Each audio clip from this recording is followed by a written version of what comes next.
We have a majority of the House and the Senate, and during the election in 2008, Democrats talked about health care reform with a public option. Seeing that the polls running up into August, wide range support for a public option. Still is.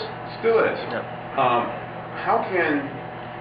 Why did we just lose the message, and why did Democrats allow this rapid misinformation from like socialized medicine, federal funded abortions, health care funding for illegal immigrants?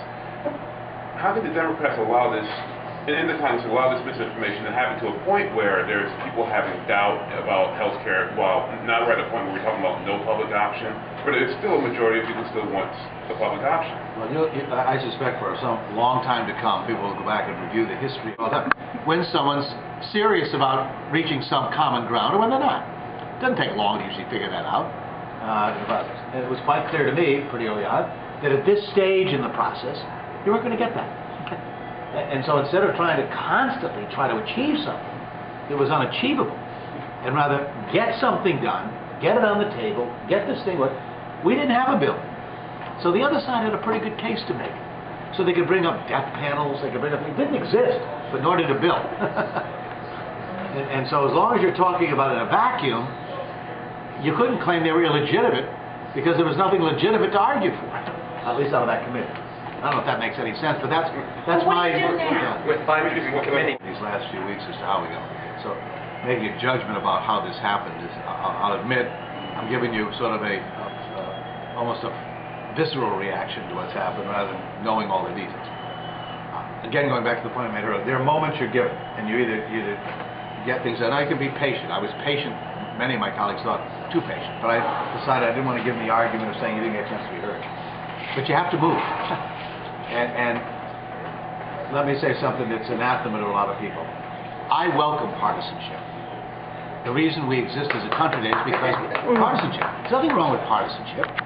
Civility is a legitimate issue.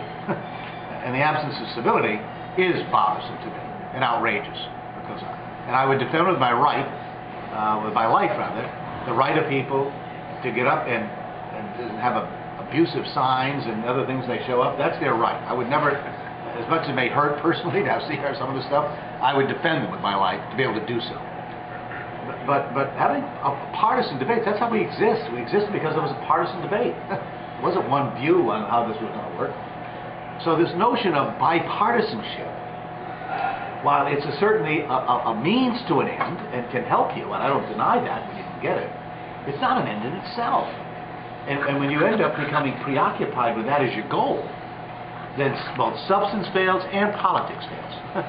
And both failed in this case because there was a preoccupation with that goal. And bipartisanship can occur any way in a process. I've been around this to watch it. Sometimes you get bipartisanship when you introduce your bill. It's such a good idea, everyone wants to be a part of it. And that's a great moment. Never after much of a battle, everyone agrees it's a great idea. Sometimes bipartisanship occurs in the subcommittee level. Sometimes in the full committee level. Sometimes it doesn't occur until you get to the final step in a project. Sometimes never. But this idea that you had to achieve it at the get-go on this thing is I think, was a huge mistake.